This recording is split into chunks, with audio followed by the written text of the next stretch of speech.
Hi hello ನಮಸ್ಕಾರ ಸ್ನೇಹಿತರೆ, ಹೇಗಿದ್ದೀರಾ? ಎಲ್ಲರೂ ಸಖತ್ತಾಗಿದ್ದೀರಾ, ಸೂಪರ್ ಆಗಿದ್ದೀರಾ ಅಂದ್ಕೊಂಡಿದ್ದೇನೆ. ಮತ್ತೊಮ್ಮೆ ಮಗದೊಮ್ಮೆ ನನ್ನ ಯೂಟ್ಯೂಬ್ ಚಾನಲ್ಗೆ ನಿಮಗೆಲ್ಲರಿಗೂ ಆದರದ ಸ್ವಾಗತ, ಸುಸ್ವಾಗತ. ಬಹುದಿನಗಳ ನಂತರ ವಿಡಿಯೋ ಅಪ್ಲೋಡ್ ಮಾಡ್ತಾ ಇದ್ದೇನೆ. ಅದಕ್ಕೆ ಮುಖ್ಯ ಕಾರಣ ಏನಂದರೆ, ಬೆಂಗಳೂರಿಗೆ ಬಂದಿದ್ದೆ ಕೆಲಸದ ಪ್ರಯುಕ್ತ. ಸೊ ಬೆಂಗಳೂರಲ್ಲಿದ್ದಾಗ ಏನನ್ನೂ ಮಾಡಲಿಕ್ಕಾಗ್ತಾ ಇರಲಿಲ್ಲ. ಆಫೀಸಿಂದ ಮನೆಗೆ ಹೋಗು, ಮನೆಯಿಂದ ಆಫೀಸ್ ಬಾ, ಇಷ್ಟೇ ಆಗಿತ್ತು ಜೀವನ. ಬೆಂಗಳೂರಲ್ಲಿ ಒಬ್ಬನೇ ಬೇರೆ ಇರ್ತಾ ಇದ್ದೆ. ಸೊ ಏಕಾಂತತೆ ಮತ್ತು ಉದಾಸೀನತೆ ಅನ್ನೋದಿದೆಯಲ್ಲ, ಅತ್ಯಂತ ತುದಿಯನ್ನು ತಲುಪಾಗಿತ್ತು ಆಲ್ರೆಡಿ. ಇನ್ನೂ ಸ್ವಲ್ಪ ದಿವಸ ಇರ್ತಾ ಇದ್ದರೆ ಹುಚ್ಚ ಆಗೋದು ಗ್ಯಾರಂಟಿ ಆಗ್ತಾ ಇತ್ತು. ಹಾಗಾಗೋದು ಬೇಡ ಅಂತ ಹೇಳಿ ನನ್ನ ಪ್ರೀತಿಯ ಸಂಗಾತಿಯ ಜೊತೆ ಒಂದು ಪ್ಲೇಸಿಗೆ ಹೋಗ್ತಾ ಇದ್ದೇನೆ. ಯಾವ ಪ್ಲೇಸು, ಯಾತಕ್ಕೋಸ್ಕರ ಹೋಗ್ತಾ ಇದ್ದೇನೆ, ಎಲ್ಲವನ್ನು ತಿಳಿಸ್ಕೊಡ್ತೇನೆ. ಬನ್ನಿ ಹೋಗೋಣ. ಸ್ನೇಹಿತರೆ, ನಾನು ಇವತ್ತು ಹೋಗ್ತಾ ಇರೋ ಪ್ಲೇಸ್ ಇದೆಯಲ್ಲ, ನನ್ನ ಮನಸ್ಸಿಗೆ ತುಂಬ ಹತ್ತಿರವಾಗಿರೋದಾಯ್ತಾ. ಇದು ನಾನು 5ನೇ ಸಲ ಆ ಪ್ಲೇಸಿಗೆ ಹೋಗ್ತಾ ಇರೋದು. ಕಷ್ಟ ಇರಲಿ, ಸುಖ ಇರಲಿ, ದುಃಖ ಇರಲಿ, ನನ್ನ ಜೊತೆಗೆ ನಿಂತವರು ಇವರೊಬ್ಬರೇ. ಕಷ್ಟ ಬಂದಾಗ ನನ್ನ ತಲೆಯನ್ನು ನೇವರಿಸಿ ಸಮಾಧಾನ ಮಾಡಿದವರಿವರು. ದುಃಖ ಅಂತ ಬಂದಾಗ ನನ್ನ ಕಣ್ಣೀರನ್ನು ಒರೆಸಿದವರಿವರು. ಸುಖ ಅಂತ ಬಂದಾಗ ಆ ಸುಖದಲ್ಲಿ ನನ್ನ ಜೊತೆಯಾದವರಿವರು. ಪ್ರತಿ ಸಲ ಇವರ ಬಳಿ ಹೋದಾಗ್ಲೂ ಇದೆಯಲ್ಲ, ಅದೇ ಹುಮ್ಮಸ್ಸು, ಅದೇ ಭಕ್ತಿ, ಅದೇ ಭಾವ ಒಂಚೂರು ಕಡಿಮೆ ಆಗ್ಲೇ ಇಲ್ಲ. ಆ ಭಾವನೆ ಹೇಗಂದ್ರೆ, ಆ ಚಿಕ್ಕ ಮಗು ತಾಯಿಯನ್ನ ಪ್ರೀತಿಯಿಂದ ಅಪ್ಪಿಕೊಂಡ ಹಾಗೆ. ನಾನು ಯಾರ ಬಗ್ಗೆ ಮಾತಾಡ್ತಿದ್ದೇನೆಂದ್ರೆ, ಚಾಮರಾಜನಗರದ ದಟ್ಟ ಅರಣ್ಯದಲ್ಲಿ ನೆಲೆಸಿರುವಂತಹ, ಬೆಟ್ಟದ ತುದಿಯಲ್ಲಿ ನೆಲೆಸಿರುವಂತಹ ಬಿಳಿಗಿರಿ ರಂಗನಾಥ ಸ್ವಾಮಿಯವರ ಬಗ್ಗೆ. ಹೌದು ಸ್ನೇಹಿತರೆ, ರಂಗನಾಥ ಸ್ವಾಮಿಯವರಲ್ಲಿ ಹೋಗ್ತಾ ಇದ್ದೇನೆ. ರಂಗನಾಥ ಸ್ವಾಮಿ ನಮ್ಮೆಲ್ಲರನ್ನ ಹರಸಿ ಹಾರೈಸ್ಲಿ, ನಮ್ಮೆಲ್ಲರನ್ನ ಕಾಪಾಡ್ಲಿ ಅಂತ ಕೇಳ್ಕೊಳ್ತೇನೆ. ಬೆಳಿಗ್ಗೆ 6 ಗಂಟೆಗೆ ಬೆಂಗಳೂರು ಬಿಟ್ಟೆ. ಈಗ ಸಮಯ 7:45 ಆಗಿದೆ. ಸೊ ಇವತ್ತು ನಾನು ಕನಕ್ಪುರ ರೋಡಾಗಿ ಹೋಗ್ತಾ ಇದ್ದೇನೆ BR ಹಿಲ್ಸ್ಗೆ. ಲಾಸ್ಟ್ 4 ಟೈಮ್ಸ್ ನಾನು ಬಂದಾಗ ನಾನು ರಾಮನಗರ ರೂಟಾಗಿ ಹೋಗಿದ್ದೆ. ಬಟ್ ಈ ಸಲ ಕನಕ್ಪುರ ರೋಡಾಗಿ ಹೋಗ್ತಾ ಇದ್ದೇನೆ. ರೂಟ್ ಮಾತ್ರ ಸಖತ್ತಾಗಿದೆ. ಆ್ಯಕ್ಚುಲಿ ನಾನು ಇಲ್ಲೇ ಬರಬಹುದಿತ್ತು ಲಾಸ್ಟ್ ಟೈಮ್, ಯಾಕಂದ್ರೆ ಸ್ವಲ್ಪ ಲಾಂಗ್ ಆಗುತ್ತೆ ಆ ರೂಟ್. ಆ್ಯಕ್ಚುಲಿ ರೋಡ್ ಮಾತ್ರ ಸಖತ್ತಾಗಿದೆ. ಅರೌಂಡ್ 9 o'clock ನಾನು ರೀಚ್ ಆಗ್ಬೋದು ಅಂತ ತೋರಿಸ್ತಾ ಇದೆ. ನನ್ನ ಗೆಳೆಯ ಬರ್ತಾ ಇದ್ದಾನೆ, ಹರ್ಷ ಅಂತ. ಅವನು ನಿನ್ನೆ ಮೈಸೂರಿಗೆ ಹೋಗಿದ್ದ. ಸೊ ಮೈಸೂರಿಂದ ಅವ ಡೈರೆಕ್ಟ್ ಆಗಿ ಚಾಮರಾಜನಗರಕ್ಕೆ ಬರ್ತಾ ಇದ್ದಾನೆ ಅವನ ತಂದೆ ತಾಯಿ ಜೊತೆಗೆ. ಸೊ ನಾವಿಬ್ರು ದೇವರ ದರ್ಶನ ಮಾಡಿಕೊಂಡು ಮತ್ತೆ ಅವನ ಆ್ಯಕ್ಚುಲಿ ಚಾಮರಾಜನಗರ ಅವನ ಊರು. ಸೊ ಅವನ ಊರಲ್ಲಿ ಒಂದು ದೇವಸ್ಥಾನ ಇದೆ ಅಂತೆ. ಸೊ ಅಲ್ಲಿ ಕರ್ಕೊಂಡು ಹೋಗ್ತೇನಂತ. ಸೊ ನಮ್ಮ ರಂಗನಾಥ ಸ್ವಾಮಿಯ ದರ್ಶನ ಮಾಡಿಕೊಂಡು ಅವನ ಊರಿನ ದೇವಸ್ಥಾನಕ್ಕೆ ಹೋಗ್ತೇವೆ. ಆಮೇಲೆ ಬ್ಯಾಕ್ ಟು ಬ್ಯಾಂಗ್ಳೂರು. ಸೊ ಇದು ಇವತ್ತಿನ ಪ್ಲಾನ್ಸ್. ಸಮಯ ಆಲ್ರೆಡಿ 8:30 ಆಗಿದೆ, ಆದ್ರೂ ನೋಡಿ ಎಷ್ಟು ಮಂಜಿದೆ. ಚಳಿ ಆಗ್ತಾ ಇದೆ ಮಾರೆ. ಮಾತಾಡ್ಲಿಕ್ಕೆ ಕಷ್ಟ ಆಗ್ತದೆ ಆಕ್ಚುಲಿ ಈ ಚಳಿಗೆ. ಬೈಕ್ ಓಡಿಸ್ಲಿಕ್ಕೆ ಮಾತ್ರ ಸಗದಾಗಿರೋ ಟೈಮ್ ಇದು. ನಮ್ಮಂತ ಬೈಕರ್ಸ್ ಗಳಿಗೆ ಇದೆಲ್ಲ ಬೆಸ್ಟ್ ಟೈಮ್ ಅಲ್ಲ. ಈ ತರ ವೆದರ್ ಇದ್ರೆ ಎಷ್ಟು ದೂರ ಆದ್ರೂ ಓಡಿಸ್ಬೋದು ನೀವು, ಬೇಸರನೇ ಅನ್ಸಲ್ಲ, ಬೇಜಾರಾಗೋದೇ ಇಲ್ಲ ನಿಮ್ಗೆ ಈ ತರ ವೆದರ್ ಇದ್ರೆ. ನೋಡಿ 8:30 ಸ್ನೇಹಿತರೆ, ಏನ್ ಹೇಳೆ, 8:30 ಟೈಮು. ಜಾಲೆ ಜಾಲೆ ಜಾಲೆ, ಎಲ್ಲ ಜಾಲೆ. ಆಕ್ಚುಲಿ ಮಾತಾಡ್ಲಿಕ್ಕೆ ಆಗ್ತಾ ಇಲ್ಲ, ಅಷ್ಟು ಚಳಿ ಇದೆ. ಸೊ ಸ್ನೇಹಿತರೆ, ಈಗ ಬಿಳಿಗಿರಿ ರಂಗನ ಬೆಟ್ಟಕ್ಕೆ ಅರೌಂಡ್ 18 ಕಿಲೋಮೀಟರ್ಸ್ ಇದೆ. ಹೋಗೋ ಮುಂಚೆ ನಮ್ಗೊಂದು ಚೆಕ್ ಪೋಸ್ಟ್ ಸಿಗುತ್ತೆ ಇಲ್ಲೇ, ಫಾರೆಸ್ಟ್ ಡಿಪಾರ್ಟ್ಮೆಂಟ್ ಅದು. ಅಲ್ಲಿ ನಾವು ಬೈಕನ್ನು ಎಂಟ್ರಿ ಮಾಡಿ ಹೋಗ್ಬೇಕಾಗಿರುತ್ತೆ. ಇದೊಂದು ವೈಲ್ಡ್ ಲೈಫ್ ಸ್ಯಾಂಚುರಿ ಆಯ್ತಾ, BR hills wild life sanctuary ಇದು. ಸೊ ನಿಮ್ಗೆ ಇಲ್ಲಿ ಹುಲಿಗಳಿದೆ, ಚಿರತೆಗಳಿದೆ, ಆನೆಗಳಿದೆ, ಇನ್ನೂ ಹಲವು ಪ್ರಾಣಿಗಳಿದೆ ಆಯ್ತು ಇಲ್ಲಿ. ನೋಡಿ, ನಮ್ಮ ಪುಣ್ಯಕ್ಕೆ ನವಿಲ್ ಕಾಣ್ಲಿಕ್ಕೆ ಸಿಕ್ತು. ನಮ್ಮ ಊರಲ್ಲಿ ನೋಡ್ತೇವೆ, ಬಟ್ ಇಲ್ಲೂ ನೋಡೋಣ ಒಂದು, ಏನಂತೀರಾ?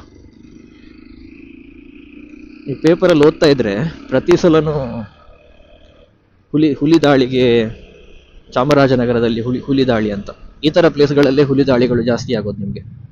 ಈ ಒಡೆಗೆರೆ ಈ ಥರ ಪ್ಲೇಸ್ಗಳಲ್ಲಿ ಹುಲಿಗಳು ಜಾಸ್ತಿ ಆಗಿ ಬರುತ್ತೆ. ರಾತ್ರಿಗಳು ಈ ಗದ್ದೆಗಳೆಲ್ಲ ಇರುತ್ತಲ್ಲ, ಹುಲಿಗಳು ಬರಲಿಕ್ಕೆ ಓಡಾಡ್ತಾ ಇರುತ್ತೆ, ಆನೆಗಳು ಓಡಾಡ್ತಾ ಇರುತ್ತೆ. ಸ್ನೇಹಿತರೆ, ಈಗ ಇದೇ ಚೆಕ್ ಪೋಸ್ಟ್ ಆಯಿತಾ, ಇಲ್ಲಿಗೆ ಬಂದಿದ್ದೇವೆ.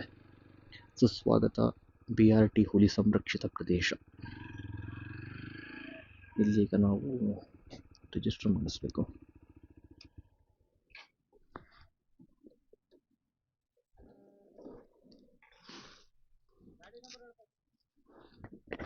K20EY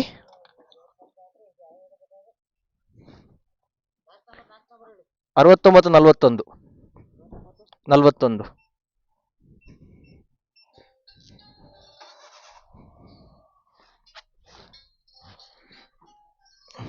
ಸ್ನೇಹಿತರೆ, ಈಗ ಜಸ್ಟ್ ಚೆಕ್ ಪೋಸ್ಟಲ್ಲಿ ವೆಹಿಕಲ್ ಎಂಟ್ರಿ ಮಾಡಿಸ್ಕೊಂಡು 10 ರೂಪಾಯಿ ಎಂಟ್ರಿ ಫೀ ಆಯಿತಾ, ಅದನ್ನು ಕೊಟ್ಟು ಈಗ ಹೋಗ್ತಾ ಇದ್ದೇವೆ ಬಿಳಿಗಿರಿ ರಂಗನ ಬೆಟ್ಟಕ್ಕೆ. ಇನ್ನೊಂದು 10-12 ಕಿಲೋಮೀಟರ್ ಇದೆಯಲ್ಲ, ಅತ್ಯಂತ ಅದ್ಭುತವಾಗಿರುತ್ತೆ ಆಯಿತಾ.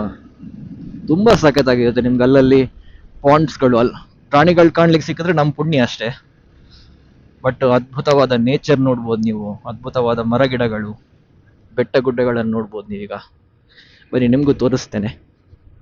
ಅವರು ಫಾರೆಸ್ಟ್ ಡಿಪಾರ್ಟ್ಮೆಂಟ್ ಅವ್ರ ಹತ್ರ ಮಾತಾಡ್ತಾ ಇದ್ದೆ. ಅವ್ರು ಹೇಳಿದ್ರು, ಸರ್ ಲಾಸ್ಟ್ 1 ವೀಕ್ ಮುಂಚೆ ನಮ್ಗೊಂದು ಹುಲಿ ಕಾಣ್ಲಿಕ್ಕೆ ಸಿಕ್ತು ಅಂತ, ಸಂಜೆ 6 ಗಂಟೆಗೆ.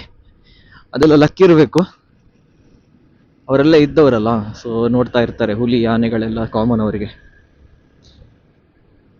ಇದು ಬಿಳಿಗಿರಿ ರಂಗನ ಬೆಟ್ಟ ಹುಲಿ ಸಂರಕ್ಷಿತ ಪ್ರದೇಶ. ವಾವ್, ಇದು ನೋಡೋದೇ ಒಂದು ಖುಷಿ, ಏನಂತೀರಾ? ಇದ್ರ ಒಂದು 8 ಕಿಲೋಮೀಟರ್ ಬಂದೆ ಒಳಗಡೆ, ಯಾವುದೇ ಒಂದೇ ಒಂದು ಪ್ರಾಣಿ ಸೈಟಿಂಗ್ ಆಗ್ತಾ ಇಲ್ಲ. ಈ ಟೈಮಲ್ಲಿ ನಿಮಗೆ ಸೈಟಿಂಗ್ ಆಗೋದು ತುಂಬ ಕಡಿಮೆ ಆಯಿತಾ, ಬಿಕಾಸ್ ಇನ್ನು ಬೇಸಿಗೆಗಾಲ ಶುರುವಾಗಿಲ್ಲ ಅಲ್ಲ. ಹಾಗಾಗಿ ಕಾಡಿನಲ್ಲಿ ಈಗ ಪ್ರಾಣಿಗಳಿಗೆ ಯಥೇಚ್ಛವಾಗಿ ನೀರು ಸಿಗ್ತದೆ ಕಾಡಿನ ಒಳಗಡೆ, ಸೊ ಅವುಗಳು ಇಲ್ಲೆಲ್ಲ ಬರ್ಲಿಕ್ಕೆ ಹೋಗಲ್ಲ ನೀರನ್ನು ಹುಡುಕೊಂಡು. ಅದೇ ನೀವು ಬೇಸಿಗೆಗಾಲದಲ್ಲಿ ಬಂದರೆ ನೀರಿನ ಅಭಾವ ಇಂತಹ ಕಾಡುಗಳಲ್ಲಿ, ಇದೆಲ್ಲ ಎಲೆ ಉದುರುವ ಕಾಡುಗಳು. ನಿಮಗೆ ಮಲೆನಾಡಿನಲ್ಲಿ ಏನು ನೋಡ್ತೀರ ಅದೆಲ್ಲ ನಿತ್ಯ ಹರಿದ್ವರ್ಣ ಕಾಡುಗಳು, ಅಂದರೆ 365 ಡೇಸು ಹಚ್ಚ ಹಸಿರಾಗಿರುತ್ತೆ ಅಂತಹ ಕಾಡುಗಳು. ನಿಮಗೆ ಭದ್ರಾ ಟೈಗರ್ ರಿಸರ್ವ್ ಆಗಿರಲಿ, ಕುದುರೆಮುಖ ಆಗಿರಲಿ, ಹಾಗೇನೆ ಮೂಕಾಂಬಿಕಾ ಅಭಯಾರಣ್ಯ ಕೊಲ್ಲೂರಲ್ಲಿ ಇದೆಯಲ್ಲ ಅದಾಗಿರಲಿ, ಅದೆಲ್ಲ ನಿತ್ಯ ಹರಿದ್ವರ್ಣ ಕಾಡುಗಳು. ನಿಮಗೆ ಯಾವತ್ತೂ ಹಚ್ಚ ಹಸಿರಾಗಿರುತ್ತೆ, ಸೊ ನೀರಿನ ಅಭಾವ ಇರಲ್ಲ. ಇವುಗಳೆಲ್ಲ ಎಲೆ ಉದುರುವ ಕಾಡುಗಳು. ನಿಮಗೆ ಇಲ್ಲಿ ಬೇಸಿಗೆ ಕಾಲದಲ್ಲಿ ನಿಮಗೆ ನೀರಿನ ಅಭಾವ ಇರ್ತದೆ. ಈಗ ಏನೆಲ್ಲ ಹಸಿರು ಕಾಣ್ತಾ ಇದ್ದೀರಲ್ಲ, ಅದು ಬೇಸಿಗೆಗಾಲದಲ್ಲಿ ಅದಿರಲ್ಲ ನಿಮಗೆ, ಓಕೆನಾ? ಇದೆಲ್ಲ ಒಣ ಹುಲ್ಲಾಗಿ ನಿಮಗೆ ಕಾಣ್ಲಿಕ್ಕೆ ಸಿಗುತ್ತೆ ಅಲ್ಲಿ. ಸೊ ಆಗ ಪ್ರಾಣಿಗಳಿಗೆ ನೀರಿನ ಅಭಾವ ಸೃಷ್ಟಿಯಾಗುತ್ತೆ. ಆಗ ಏನು ಮಾಡ್ತಾರೆ ಫಾರೆಸ್ಟ್ ಡಿಪಾರ್ಟ್ಮೆಂಟ್ ಅವರು, ಅಲ್ಲಲ್ಲಿ ಕೃತಕ ಪಾಂಡ್ಗಳನ್ನು ಸೃಷ್ಟಿ ಮಾಡಿರ್ತಾರೆ ಆಯ್ತಾ. ಅದಕ್ಕೆ ಪಂಪ್ ಸೆಟ್ ಮೂಲಕ ನೀರು ಸಪ್ಲೈ ಮಾಡ್ತಾರೆ. ಸೊ ಆಬ್ವಿಯಸ್ಲಿ ಪ್ರಾಣಿಗಳು ನೀರು ಕುಡಿಲಿಕ್ಕೆ ಆ ಪಾಂಡ್ಗಳಿಗೆ ಬರ್ತವೆ. ಸೈಟಿಂಗ್ ಅಪರ್ಚುನಿಟಿ ನಿಮಗೆ ತುಂಬ ಜಾಸ್ತಿ ಇರ್ತದೆ. ಬಟ್ ಪ್ರಾಣಿಗಳು ಸಿಗ್ಲಿಲ್ಲ ಅಂತ ಬೇಸರ ಮಾಡ್ಕೋಬಾರ್ದು, ಬಿಕಾಸ್ ಸಿಕ್ಕಿದ್ರೆ ಅದೃಷ್ಟ ಅಷ್ಟೇ. ಸಿಗ್ಲಿಲ್ಲ ಅಂದ್ರೆ ಇಷ್ಟು ನೋಡ್ಲಿಕ್ಕೆ ಇಷ್ಟು ಇದೆಯಲ್ಲ ಸ್ನೇಹಿತರೆ, ಏನ್ ಹೇಳಿ, ಇಷ್ಟಿದೆ ನೋಡ್ಲಿಕ್ಕೆ. ಕಾರುಗಳನ್ನ ನೋಡೋ ಬದಲು ಬೆಂಗಳೂರಲ್ಲಿ ಅದೇ ಮನುಷ್ಯರನ್ನ ನೋಡೋ ಬದಲು ನೋಡಮ್ಮ ಈ ಪ್ರಕೃತಿಯನ್ನ ನೋಡು, ಇದನ್ನು ನೋಡೋಣ ನಾವು, ಇದನ್ನು ಅನುಭವಿಸೋಣ ನಾವು, ಏನಂತೀರಾ? ವಾರೆ ವಾವ್, ಏನ್ ಹೇಳಿ ಸ್ನೇಹಿತರೆ, ಇಷ್ಟು ಅದ್ಭುತವಾಗಿದೆಯಲ್ಲ. ಬಂಧಿಸುವ ಬಂಧನಗಳ ಸರಪಳಿಗಳ ಬಿಡಿಸುತ್ತ ನಾನೆಂಬ ಗುಹೆಯೊಳಗೆ ಬೆಳಕನ್ನು ಒರೆಸುತ್ತ ಈ ದೇಹದ ಪಂಜರ ಮೀರಿ ಸುಂಟರ ಗಾಳಿಗಳನ್ನು ತೂರಿ ಮಣ್ಣಿನ ಮನ ಇಲ್ಲ ಎನಗೆ ಕಾಲಡಿ ಮಣ್ಣೆ ಮನೆ ಮಠೆಯಲ್ಲ. ನೆನ್ನೆಗಳ ನೆನಪೇ ಇಲ್ಲ, ನಾಳೆಗಳ ಚಿಂತೆ ಇಲ್ಲ, ಭುಜಗಳ ಮೇಲೆ ಭಾರ ಇಲ್ಲ, ಬೆಥಗಳ ಕಣ್ಣೀರು ಇಲ್ಲ, ಸೋಲು ಗೆಲುವೆಂಬುದೇ ಇಲ್ಲ, ಇನ್ನೊಬ್ಬರ ಹಂಗೆ ಇಲ್ಲ, ನಾನ್ಯಾರಿಗೂ ಬೇಡ ಅಂಬೋ ತಿರಸ್ಕಾರದ ಭಯವೇ ಇಲ್ಲ. ಅಲೆಮಾರಿನ ಅಲೆಮಾರಿ ತರಗೆಲೆಯ ಹಾಗೆ ಅಲೆವ ಅಲೆಮಾರಿ, ಅಲೆಮಾರಿನ ಅಲೆಮಾರಿ ಅವನೆಡೆಗೆ ಸಾಗುವ ದಾರಿಯ ನನ್ನ ದಾರಿ. ಸಮಯ ಈಗ 9:30 ಆಗಿದೆ. 12 ಕಿಲೋಮೀಟರ್ಗಳ ಅದ್ಭುತವಾದ ಪಯಣ ಮುಕ್ತಾಯಗೊಂಡಿದೆ. ಈಗ BRLs ಬಂದಾಯಿತು. ದೇವರ ದರ್ಶನ ಮಾಡಿಕೊಂಡು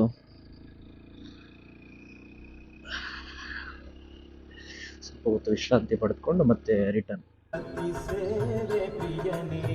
ಒಡ್ಡಗಲ್ಲು ರಂಗನಾಥ ವಾಚಿಕ ಫಲದಾತನೇ ಶ್ರೀರಂಗನಾಥ ಸತ್ಯ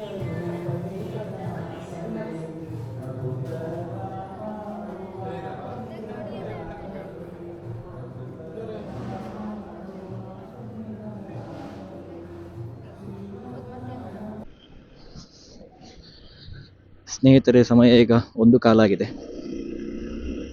ರಂಗನಾಥ ಸ್ವಾಮಿ ಮತ್ತು ರಂಗನಾಯಕಿ ಎರಡೂ ದೇವರುಗಳ ಒಳ್ಳೆಯ ದರ್ಶನ ಮಾಡಿಕೊಂಡು ನಾನೊಂದಲ್ಲಿ 2 ಗಂಟೆ ಇದ್ದೆ. 10:30 ಹೋಗಿದ್ದೆ. 10:30ಇಂದ 1 ತನಕ ಒಳ್ಳೆ ದೇವರ ದರ್ಶನ ಮಾಡಿಕೊಂಡು, ಅಣ್ಣ ಬಿಟ್ಬೇಡಣ,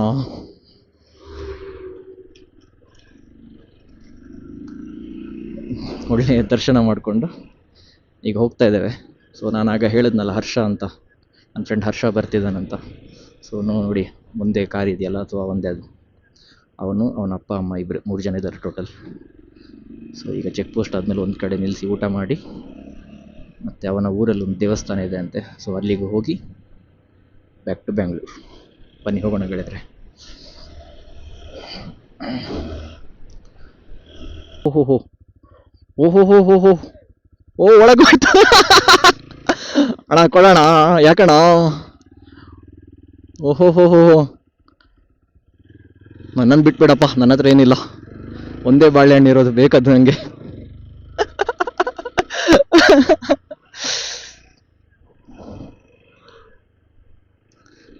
ನೋಡು ಇನ್ನೊಂದು ಕೊಡ್ತಾರ. ಅಣ್ಣ ನಿಲ್ಲಿಸ್ತವನೆ, ಇಲ್ಲ ಹೋದ. ಓ ಮರಿ, ಒಂದು ಆನೆ ಸಿಗ್ಬಾರ್ದಾ?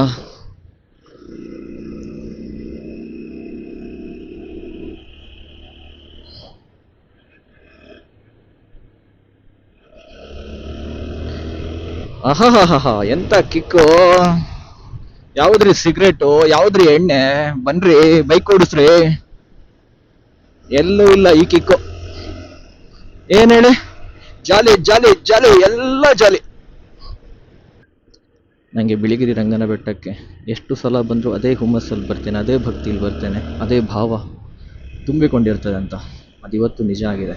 ಇವತ್ತಲ್ಲ, ನಾನು ಯಾವತ್ತು ಬಂದರೂ ಅದು ನಿಜನೇ ಆಗಿರುತ್ತದೆ. ಯಾಕಂದರೆ ಅಷ್ಟು ಪ್ರೀತಿ ನನಗೆ, ಅಷ್ಟು ಭಕ್ತಿ ನನಗೆ ಈ ಸ್ಥಳದ ಮೇಲೆ. ದರ್ಶನ ಅಂತೂ ಅತ್ಯದ್ಭುತವಾಗಿತ್ತು. ಒಂದೆರಡು ಕಣ್ಣಲ್ಲಿ ನೀರು ಬಂತು ದೇವರ ದರ್ಶನ ಮಾಡುವಾಗ. ಆ್ಯಸ್ ಯೂಶುವಲ್ ಅಂತ ಹೇಳ್ಬೋದು ನೀವು. ಬೇರೆ ಯಾರ ಹತ್ರನೂ ಕಣ್ಣೀರು ಹಾಕ್ಲಿಕ್ಕಾಗಲ್ಲ, ಅದಕ್ಕೆ ಅವರೊಬ್ಬರ ಹತ್ರನೇ ಹಾಕೋದು ಕಣ್ಣೀರು. ಸೊ ಒಂದೆರಡು ಕಣ್ಣೀರು ಬಂತು, ಭಾವುಕತೆ ಜಾಸ್ತಿ ಆಗ್ತಾ ಇತ್ತು. ನಾನು ಯಾವ ಪ್ರಶ್ನೆಗೆ ಉತ್ತರ ಕಂಡುಕೊಳ್ಬೇಕಂತಿದ್ನಲ್ಲ, ಆ ಪ್ರಶ್ನೆಗೆಲ್ಲ ಉತ್ತರ ಸಿಕ್ಕಿದೆ ನನಗೆ ಇವತ್ತು.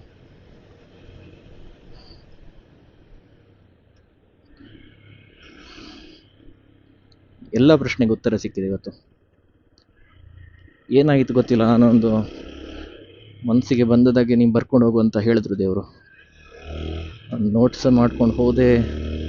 ಆಗ ಏನು ಬರಿತಾ ಇದ್ದಾನೆ ಗೊತ್ತಿಲ್ಲ, ಸುಮ್ಮನೆ ಬರಿತಾ ಹೋದೆ. ಒಂದು ಹಾಫ್ ಆನ್ ಅವರ್ 1 ಅವರ್ ಬಿಟ್ಟು ನೋಡ್ತೇನೆ, yes this is what I wanted ಅನಿಸ್ತು.